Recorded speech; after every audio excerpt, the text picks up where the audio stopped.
Bert, good afternoon. Hey guys, what's happening? What's happening with What's you? up, bud? Oh, it's we got relevant football around here again, huh? Are the Patriots the number 2 team in the AFC behind the Kansas City Chiefs? Wow, firing right out of the let's bullpen. get What's to the it. answer? Answer it. No.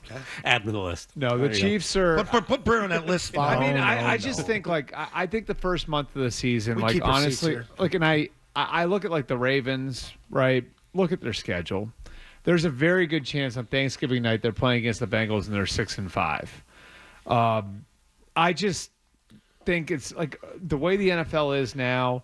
I mean, people were burying the Chiefs 3 or 4 weeks ago, and I told everybody that you were going to look stupid if you did that, and everybody looks stupid now. Patrick Mahomes is probably the MVP of the league. He just got his best skill player back, so. Like, I think these things evolve over time, and I think it's tough to make real sweeping judgments. I'd still, if you're talking about contender, like, if we're not basing it on, like, who's playing the best right now, like, who will be the best in January, I still think the teams that are most capable of challenging the Chiefs, who've won the AFC 3 years in a row, are Buffalo and Baltimore. You know? I mean, I just think that is what it is. Right. I think Denver's in that. I think Denver is closer. I think Denver's really well balanced, and they're good at pretty much everything. And I think you saw it at the end of that Giants game, and we've seen the guts that they have now and how tough they are. We can argue about the quarterback if you want. We haven't seen like the Chargers. I won't. I don't think he's that great. Well, no, but I mean, like, I think that they're really good. Like, even if you take the Oh, quarterback I understand out of what the you're saying for them. Like they're really good all the way around. what Like they their wanna do. defense, they might have the best defense in football. No, they get the right play caller in Peyton to where you get him in play action and some remote, get him on a perimeter and he's throwing some. And he makes big. I mean, he made big throws in that Giants One game. down left he did. Like there was the one down the middle to Mims that got them out from like being way backed up in their territory, where he threw it to like he anticipated it and there was a hole in the zone and he put it there. And, like, Mims sat down and wound up picking up 29 yards and then recognizing man coverage and going to Sutton on the outside. Like, I'd say Nix does some stuff. And I understand what you're saying, Zoe, with some of the physical limitations. Yeah, like Drake feels at times as carrying this team, Right. elevating guys around him. Nix isn't doing that. But Nix is functioning well within Peyton's system. Nix does some stuff where it's like when you hear about, like, what actually happened on the play, you're like, it's, like, pretty high-level stuff, you know? So. Oh, he played enough ball in college. Yep. Yeah, he did. Played a ton of football in college.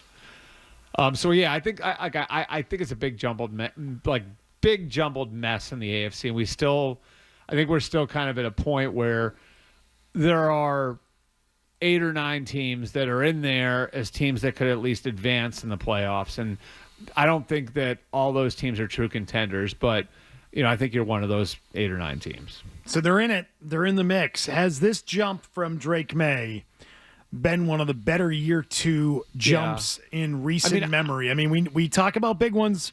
Mahomes and Jackson are the two. Right. Like, those are like Mahomes, Jackson, Burrow are like, to me, those are the 3 standard bearers when it comes to year 2. Now, the jump is hard because Mahomes didn't play as a rookie, right? So it's hard to like really assess that one.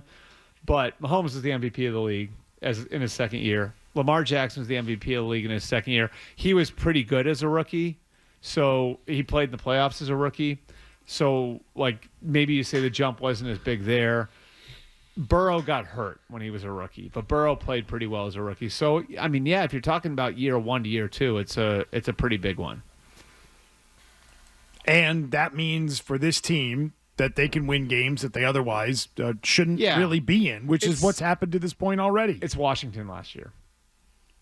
I think that's what it is. Washington last year, where I think we talked about this a lot in the offseason, where Washington, they pulled on a lot of their connections in – you give me a weird look, McComb. Yeah, no, I think something's going on with your mic. Right. No, we got you. Keep going. Okay. Yeah, I think it's Washington last year, like where – we talked about this in the offseason. You pulled on a lot of your connections to get above level ground in certain areas of the roster where you were really deficient. So at least there's not like some massive hole that you're dealing with on your roster. And I like the one thing I did say all along, and I undersold the team like a lot of other people, but the one thing I did say was I think this is like an 8 or a 9 win team unless the quarterback makes a huge jump, because that's what I thought Washington was last year. I think Washington was a middle-of-the-road team, and then the quarterback played at a historic level and put them over the top and put them in position to pull 2 upsets in the playoffs and get to an NFC title game. I think you're sort of like Washington was last year now, as long as Drake can maintain this level of play, where you still don't have a great roster, but the quarterback's playing well enough. I would compare it to Jaden last year. So redraft those quarterbacks from a year ago in your mind right now. I think it's still Jaden Daniels, number one, because we've seen him win in the playoffs. He's won 2 road games in the playoffs. But you're closer. You're closer. I mean, I just like look at like that track record. That's a different animal. He went into Detroit and knocked off the number 1 seed. Yeah. You know what I mean? Like, and the Lions were beat up, and but still, that's much harder to do than like looking good against Tennessee in Week 7. I thought he played a perfect game in that game. Yeah. Like, he was unstoppable. He had good runs. He had good throws. He used Ertz properly. Yeah. You know, he killed him with the tight end, bled him when they covered his guys, and then took the shots when he needed to. What we know about Jaden, like, unequivocally, and again, there's the thing about his frame and, like, can he run the way that he runs? Like, all of that. Like, that's 100% there's fair questions with him. But what we know unequivocally right now is that dude can perform on big stages. And even the loss to Phil, I mean, Philly, they could not stop the Eagles. So, like, even the NFC title game, it's, like, hard to hang that on him. But he won on the road in back-to-back weeks. Beat a good Tampa team on the road. Beat a borderline great Detroit team on the road. So, and he did it, like, against Detroit. If you watch that game, like, the Lions started to come back, and he kept answering the bell over and over and over again. That's the thing we don't know about Drake yet, you know? And hopefully we'll get a chance to see that in January. If we could go back to last Sunday for a moment, it appeared that there was this great moment post-game with Drake Maye and the Patriots locker room with Mike Vrabel. From what you know, maybe not just even Mike Vrabel, but the people around Mike Vrabel, how much did that win mean on Sunday to go back to Tennessee and beat the Titans?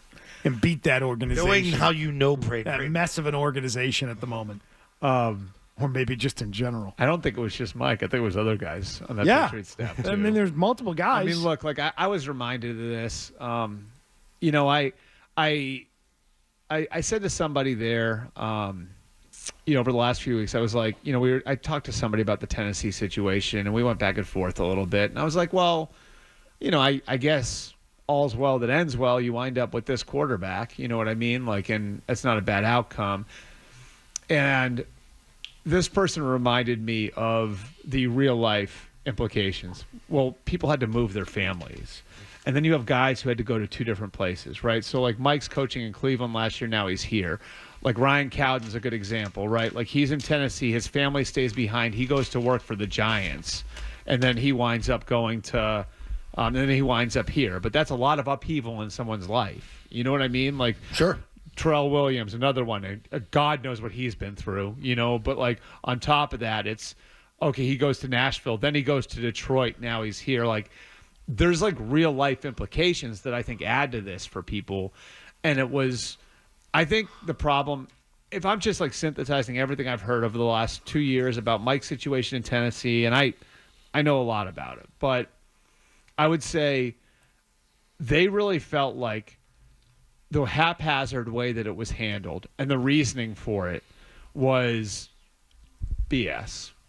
Like, the fact that she walked into the office and fired him one-on-one and then threw the general manager out there to explain it for her while she went to talk to the team radio guy. I don't know if you guys know about all of that. No, but her handling of it, like, was cowardly, and it was really based more than anything else on her own word of mouth, because she doesn't live there, and the back and forth that she had with a limited number of people in the building who felt like they were being shut out by Vrabel.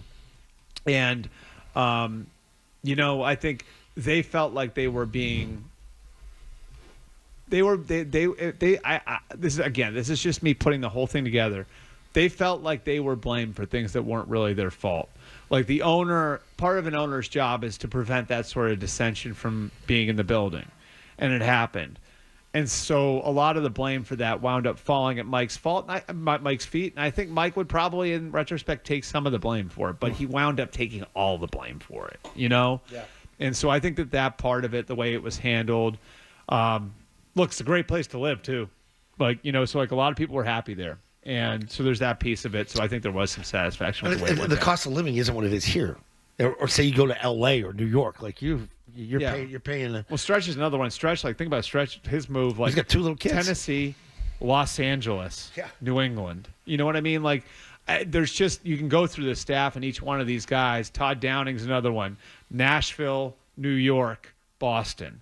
So like every one of these guys, like it wound up working out, but like it's not just one of those like. Oh, yeah, like, it was smooth and everything. Just went from one place to the other. It created a lot of upheaval for a lot of people in their lives. So, of course, they're going to feel some level of satisfaction with doing what they did on Sunday. I can't stand that, the family part of it. Why? Because it's what you signed up for. It is what you signed up for, and the average coaching stint in the NFL is about 3 seasons. Yeah. I mean, it is it tough on families? It absolutely is. No, I don't deny that that's part of it, but I also feel that after guys get fired and their whole, group of guys get fired, they start talking about, the families as a way to like make the previous employer look bad. I mean, it's really about professionally, you got fired and that's awful. No one likes that and no one ever wants to be fired from anything. And it's a knock on your professional achievements and your career. And maybe it was, as you've said, undeserved, getting blamed for things that weren't your fault, when that's really the true issue, and not that you got to move your family around. Because if you decide to be an NFL head coach, no, I get it. I've got bad news for you. Your family's going to move a lot. That's the industry. That's your job. I get what you're saying. And you're doing okay. So, that part is such, to me, it's like, oh, save that. Mm-hmm. It is. It's hard on your families. That's tough for them, but it's going to be tough for them no matter what. Yep. Because most guys don't stay in the same spot. It's the nature of the job. There's no question. Nature of the beast. Yeah. It is. So that is that. They were pissed off. They wanted to beat the Titans, and they should. The Titans are a dumpster fire. I'd take great joy in beating the Titans if I were them as well. Yep. A stupid team. They've already fired the guy that they hired to replace Vrabel. They look ridiculous right now. The owner looks ridiculous. She's clueless. The team doesn't know what to do. They can't get out of their own way. It doesn't look like they have the fix.